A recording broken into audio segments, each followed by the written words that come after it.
ஓம் விக்னேஸ்வராய நமக. குலதெய்வமான பொன்முத்து கற்பன சுவாமி அங்காள பரமேஸ்வரி பாப்பாத்தியம்மன் துணையுடன் இந்த 2025ஆம் ஆண்டு உங்களுக்கு நல்ல வருடமாக நல்ல வளமும் நலமும் பெற வாழ்த்துக்கள். வணக்கம். நம்ம ஸ்ரீவாரி ஆஸ்ட்ரோ, நான் உங்கள் அஸ்ட்ரோ சஃப்னா பேசுகிறேன். இந்த ஆண்டில் சனி, குரு, ராகு, கேது பயிற்சிகள் உண்டு. பல நல்ல விதமான மாற்றங்கள், ஏற்றங்கள் அப்படிங்கிறது நிதர்சனமான விஷயங்களில் நடக்கக்கூடிய காலகட்டம். கூடவே எந்த இடத்துல கவனமாக இருக்கணும், எச்சரிக்கையாக இருக்கணும் அப்படிங்கிற தெரிந்து கொள்ள வேண்டிய மிக முக்கியமான எளிமையான துல்லியமான பலன்கள். அனைவருக்கும் ஆங்கில புத்தாண்டு நல்வாழ்த்துக்கள். 2025ஆம் ஆண்டுக்கான ஆங்கில புத்தாண்டு யார் எதிர்பார்க்குறாங்களோ இல்லையோ கன்னிராசிக்காரங்க கண்டிப்பாக எதிர்பார்த்து காத்து கொண்டிருக்கிற நீங்கள் ஒவ்வொரு கோள்களுடைய 3 பயிற்சிகளின் அடிப்படையில் இந்த வருடக்கோள்களை நாம் கணித்துள்ளோம் துல்லியமாக. அதன் பிறகு கோச்சார பலன்களுக்கு அப்புறம் ஒரு தசாபூத்தி பலன்களும் எப்படி இருக்க போகிறது, இதை வச்சு தான் நம்ம முடிவு பண்ண முடியும். கோச்சார பலன் மட்டும் முக்கியம் அல்ல, அதனுடன் ஒவ்வொரு நட்சத்திரத்துக்கும் திசாபூத்தி பலன்கள் எப்படி இருக்கும் அப்படிங்கிறத பற்றியும் முழு விவரமான காணொலி. இதை பார்த்தீங்கனாலே உங்கள் லைஃப்பில் என்னென்ன சேஞ்சஸ் வரப்போகுது அப்படிங்கிறத அக்யூரேட்டாக நம்மளால் கணிக்க முடியும். முதல்ல குரு பயிற்சியிலேருந்தே ஆரம்பிப்போம். குரு, சனி, ராகு, கேது அப்படின்னு 3 பயிற்சிகள். அந்த குரு பயிற்சி மே 14 வரைக்கும் 9ஆம் இடத்துல இருக்கக்கூடிய குரு பிறகு 10ஆம் இடத்துல பயிற்சி ஆகிறார். சனி மார்ச் 29 வரைக்கும் 6ஆம் இடத்து சனியாக இருக்கக்கூடிய ரோக சனி பிறகு கண்டக சனியாக மாற இருக்கிறார். ராகு கேது மே 18க்கு உள்ள 7ஆம் இடத்துல ராகும், முதல் இடத்துல அதாவது ராசியிலே கேது இருந்து கஷ்டப்படுத்தினது பிறகு 6ஆம் இடத்து ராகும் 12ஆம் இடத்து கேதுவாக பிரவேசிக்கிறார். இப்போ குரு 9ஆம் இடத்துல இப்போ இருக்குது. 2025 ஜான்வரியில இருந்து மே 14 வரைக்கும் 9ஆம் இடத்துல இருக்கும்போது தன்னுடைய பார்வைகள்னால் 5, 7, 9 பார்வையினால் உங்கள் ராசியை பார்க்குறார். அதன் பிறகு உங்கள் முயற்சி ஸ்தானத்தை பார்க்குறார் 3ஆம் இடத்தை. அதுக்கப்புறம் 5ஆம் இடத்தை பூர்வ புண்ணியத்தை பார்க்குறார். இதனால் என்னென்ன பலன் இருக்குது? பாக்கிய குருவாக இருக்கிறதே மிகப்பெரிய நல்ல பலன். பாக்கியத்தில் குரு இருந்தாலே சொந்த ஊரில் இருக்க முடியாது, ஆனால் வேறு ஊருக்கு போனால் ராஜா மாதிரி வாழ்வீங்க. அந்த மாதிரி கன்னிராசிக்காரங்களுக்கு ஒரு அமைப்பு.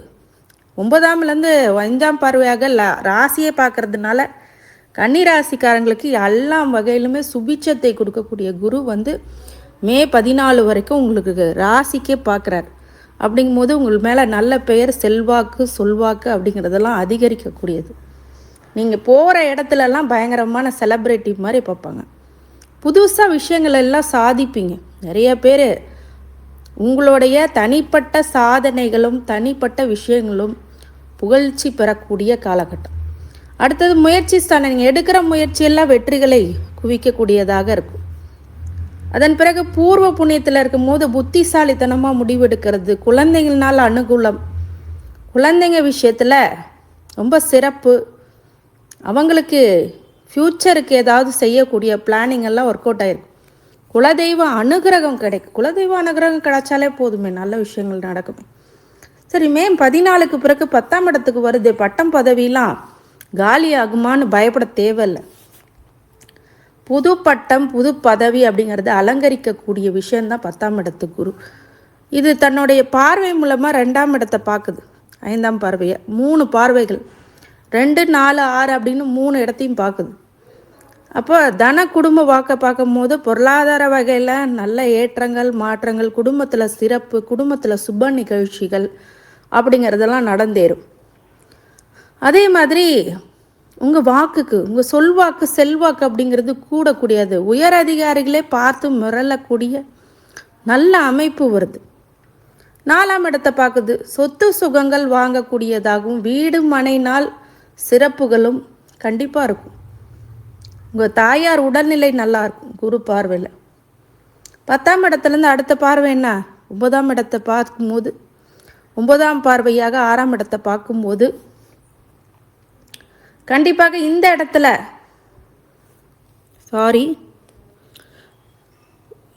10ஆம் இடத்துலேருந்து 9ஆம் பார்வையாக பார்க்கும்போது 6ஆம் இடத்தை பார்க்குது.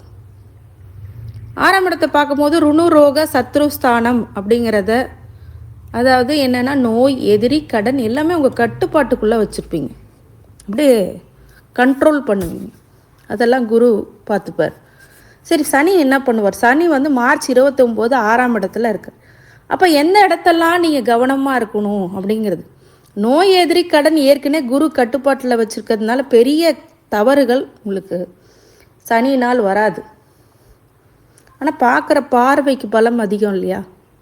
இப்போ 3 பாரு, 3 7 10ங்கிற பார்வை மூலியமாக 8 12 3 அப்படிங்கும் போது கண்டிப்பாக இந்த 8ஆம் இடம் கொடுக்கல் வாங்கல், மறைமுக எதிர்ப்பு இதெல்லாம் வந்து அதிகரிச்சிருக்கும். உங்களுக்கு பின்னாடி என்னென்னமோ பண்ணுவாங்க, அதெல்லாம் நீங்கள் பார்த்துட்டு இருந்திருப்பீங்க. 12ஆம் இடத்து விரயத்தையும் பார்க்குறார். இப்போ விரயத்தை பார்த்தா என்ன? நிறைய விரய செலவுகள் ஆகும், கடன் படக்கூடிய சூழ்நிலைகள் உருவாகும், அவமானப்படக்கூடிய சில பேருக்கு சூழ்நிலை அமைஞ்சிருக்கும். 6ஆம் இடத்துலேருந்து 10ஆம் பார்வையாக 3ஆம் இடத்தை பார்க்குது. அப்போ முயற்சி ஸ்தானத்தையும் பார்க்குது. இது மே 14 வரைக்கும் குரு வந்து உங்களுக்கு முயற்சி ஸ்தானத்தை பார்க்கறதுனால சனி ஒன்றும் பெரிய பாதிப்புகள் இல்லை. இந்த 3ஆம் இடத்தை பார்க்குறது முயற்சிகள் தடைக்கு பிறகு நன்மைகள் அதிக அளவில் நடக்கும். அடுத்தது சனி 7ஆம் இடத்துல வராரு. இப்போ தான் விஷயமே. கண்டக சனி மார்ச் 29க்கு அப்புறம் உங்களுக்கு கண்டக சனியாக வருகிறார். இந்த கண்டக சனியாக வர இடத்துல பார்த்தீங்க அப்படின்னா 9 1 4 அப்படின்னு அந்த 3 இடத்தையும் பார்க்குறாரு. அப்போ என்ன ஆகும்? பாக்கியத்தை கெடுக்கக்கூடியதாகவும், அதாவது பூர்வ புண்ணியத்துலேருந்து வீட்டில் இன்னொரு இடத்துலேருந்து இன்னொரு இடத்துக்கு சேஞ்ச் ஓவர் ஆவீங்க. உங்கள் ராசியை பார்க்குறாரு, அது மிகப்பெரிய பிரச்சனை. ராசியை சனி பார்க்கும்போது குரு பார்வை ராசிக்கு இல்லை. அப்படிங்கும்போது கொஞ்சம் எடுக்கிற முயற்சிகள் நம்ம சுய சிந்தனையில் யோசித்து செயல்படணும். 7ஆம் இடத்து சனி வரும்போது கணவன் மனைவிக்கிடையே பிரச்சனைகள் உருவாகும் கண்டிப்பாக. அதனால் ஜாகிரதையாக இருக்கணும். அவர் லக்னத்தையே பார்க்கறதுனால சனி பார்ட்னர்ஷிப்னால தான் தலைவலியே வரும், பிஸ்னஸ் பார்ட்னர்னாலேயோ லைஃப் பார்ட்னர்னாலேயோ. சரி, 7ஆம் இடத்துலேருந்து அடுத்த பார்வை 4ஆம் இடத்தை பார்க்கும்போது சொத்து சுகங்களில் தாயார் உடல்நிலையில் பிரச்சனை வருன்றது விதினாலும் குரு பார்வை 4ஆம் இடத்துக்கு இருக்குது அப்படிங்கிறதுனால பெரிய ஒன்றும் கெடுதல்கள் இருக்காது. இது சனியோடைய நிலை. ராகு கேது மே 18 வரைக்கும் 7ஆம் இடத்துல ராகுவும் ராசியிலே கேதுவும் இருக்கிறது விலகி, அதன் பிறகு மே 18க்கு பிறகு 6ஆம் இடத்து ராகும் 12ஆம் இடத்து கேதுவும் வர்றது ஒரு சிறப்பு தான். ஏன்னு கேட்டிங்கன்னா, ராசியிலேயே போய் கேது உட்கார்ந்துருந்து உங்களை மனக்குழப்பத்தையும் மன சங்கடத்தையும் வாழவே வேணாங்கிற விருப்பமற்ற நிலையும் கொடுத்துருப்பார். அதெல்லாம் மாறும் மே 18க்கு பிறகு. சரி, இதெல்லாம் கோச்சார நிலைகள், இது பொறுத்து தான் இப்போது உங்களுக்கு வேலை செய்யும். சரி, நட்சத்திரங்களில் உத்திரம் அஸ்தம் சித்திரை நட்சத்திரம் கன்னிராசிக்கு. உத்திரம் அஸ்தம் சித்திரை. இதில் உத்திரத்துக்கு சூரிய திசை முதல் திசை, அஸ்தம் வந்து சந்திர திசை முதல் திசை, சித்திரைக்கு செவ்வாய் திசை முதல் திசை. சரி, உத்திரம் இப்போ சூரியன் முதல் திசைன்னா அந்த சூரியன் வந்து மற்றதுக்கு திசை கிடையாது. அஸ்தம் சித்திரைக்கெலாம் 12ஆம் அதிபதி சார். நீங்கள் பிறக்கும் போதே விரையாதிபதியாக பிறக்கிறீங்க. அப்போ உங்கள் குழந்தைங்க உத்திர நட்சத்திரமாக இருந்தால் குழந்த உடனே பெற்றோர்களுக்கு நிறைய செலவு வைக்கும். அது இந்த காலகட்டத்தில் அது நடக்கும். சந்திர திசை 11ஆம் அதிபதி, அது கொஞ்சம் வளர்ந்து சந்திர திசை நடந்துச்சுன்னா, இப்போ அஸ்த நட்சத்திரத்தில் பிறக்கிறாங்க அப்படின்னா உத்திர நட்சத்திரத்தில் சந்திர திசை 2வது திசை. இந்த 11ஆம் அதிபதி திசை முன்னாடி லாபத்தை கொடுக்கக்கூடிய குழந்தையாக கண்டிப்பாக இருக்கும் பெற்றோர்களுக்கு. அடுத்தது செவ்வாய் திசை 3ஆம் அதிபதி 8ஆம் அதிபதி திசை. அஸ்த நட்சத்திரக்கும் செவ்வாய், சித்திரைக்கும் முதல் திசையே செவ்வாய். இப்போ 3ஆம் அதிபதி 8ஆம் அதிபதி மறைவு திசையாக பிறக்கும் போதே கொஞ்சம் யோசித்து செயல்படணும். இந்த செவ்வாய் திசையில் பிறக்கிறவங்களுக்கு கோபம் அதிகமாக இருக்கும். தன்னுடைய பிடிச்ச புயலுக்கு 3 கால். இந்த செவ்வாய் திசையில் மறைவு புது முயற்சிகள் பண்ணுறது 8ஆம் அதிபதினு அதனால் அவமானம் ஏற்படுறது பெற்றோர்களுக்கு கொஞ்சம் கொஞ்சம் காட்டும். அது சனி 7ஆம் இடத்துக்கு மார்ச் 29க்கு அப்புறம் இந்த செவ்வாய் திசையில் உள்ளவங்க கொஞ்சம் ஜாக்கிரதையாக இருக்கும். அறுவை சிகிச்சை போன்ற விஷயங்கள் இருக்கிறதுனால எதுலேயுமே ஆரோக்கியமான உடல் ஆரோக்கியமான விஷயத்தை தேர்ந்தெடுத்து சாப்பிட்றது ரொம்ப நல்லது. அது கண்டிப்பாக பார்த்துக்கணும். ராகு மே 18 வரைக்கும் 7ஆம் இடத்துல இருக்கக்கூடிய ராகு நிறைய பேருக்கு திருமண தடை பிரச்சனைகளை கொடுத்தாலும் அடுத்து வருகின்ற 6ஆம் இடத்து அந்த சேஞ்ச் ஓவர் ஆகும்போது நோய் எதிரி கடன் அப்படிங்கிறத கட்டுப்படுத்தும். அதே இல்லாமல் ராகு 6ஆம் இடத்துல இருக்கும்போது கண்டிப்பாக எதிரிகளை மிரள்வார்கள், அந்த மாதிரி விஷயம் இருக்கும். ஆனால் உங்கள் ஜனன கால ஜாதகத்தில் ராகு திசை அவயோகமாக இருந்துச்சுன்னா தான் பிரச்சனை. யோகமாக குரு பார்வையெல்லாம் இருந்ததுன்னா பிரச்சனை இல்லை அப்படின்னா அசிங்கத்தை அவமானத்தை கொடுத்துரும்.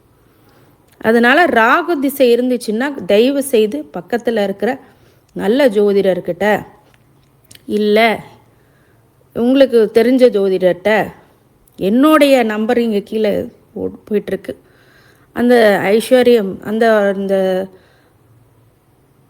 கான்டாக்ட் நம்பரில் எனக்கு கன்சல்டேஷன் எடுத்துக்கலாம். ராகு திசை ரொம்ப முக்கியமானது. 18 வருடங்கள் அந்த ராகு திசைக்கு நீங்கள் எடுத்துக்கலாம்.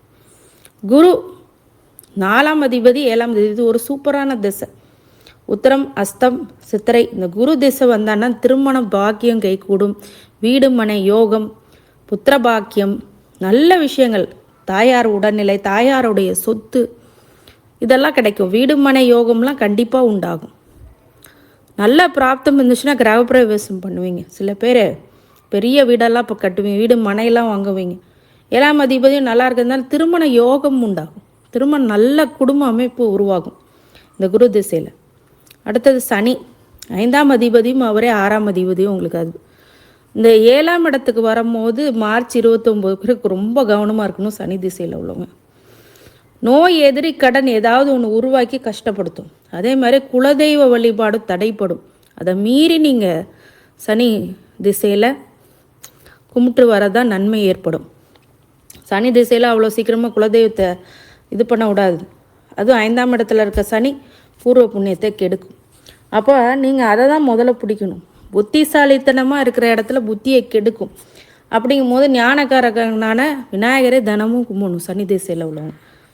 அதெல்லாம் பண்ணிட்டீங்கன்னா ரொம்ப சேமமாக இருப்பீங்க. புதன் திசை ராசியாதிபதியும் அவரே 10ஆம் அதிபதியும் அவரே. அப்போ ராசியாதிபதி என்ன பண்ணுவார்?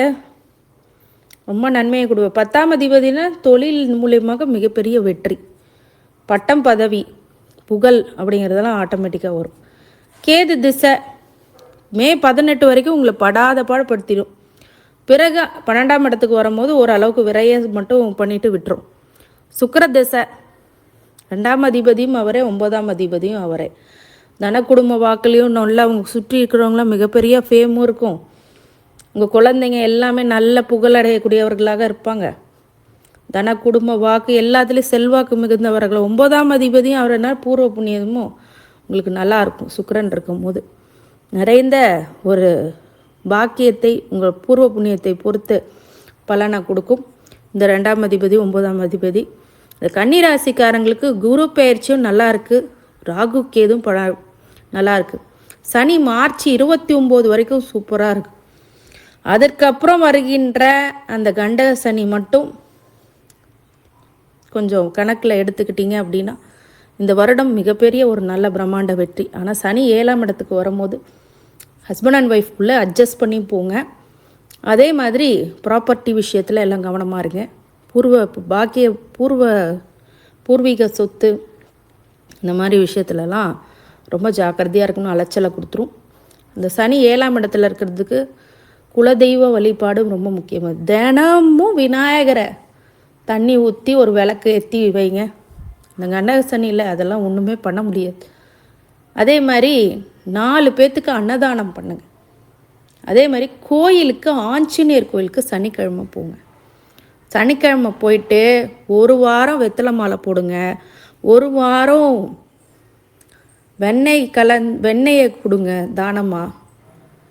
வெண்ணெய் செந்தூரத்தோடு கலந்து பூச சொல்லுங்கள். ஆஞ்சநேயர் சிலைக்கு பூசி விட்டு அதன் பிறகு ஒவ்வொரு ரொம்ப கடினமாக வேலை செய்யக்கூடியவங்க, சர்வீஸ் ஓரியன்ட் பீப்புள்ஸ், ரொம்ப லோ இதில் இருக்கிற கஷ்டப்படுறவங்களுக்கு நீங்கள் அன்னதானம் பண்ணுங்கள், பண உதவி பண்ணுங்கள், படிப்புக்கு உதவி பண்ணுங்கள். இதெல்லாம் பண்ணிங்க அப்படின்னா மிகப்பெரிய வெற்றி அப்படிங்கிறது கன்னி ராசிக்கு உரியதாகும். சனிக்கு மட்டும் கொஞ்சம் இந்த மாதிரி விஷயங்கள்லாம் பண்ணிக்கிங்க. மற்றபடி இந்த ஆண்டு ராகு கேது குரு மிகப்பெரிய அளவில் கை கொடுக்க போகிறார். மார்ச் 29 வரைக்கும் சனி உங்களுக்கு நல்லது தான் பண்ணுவார்.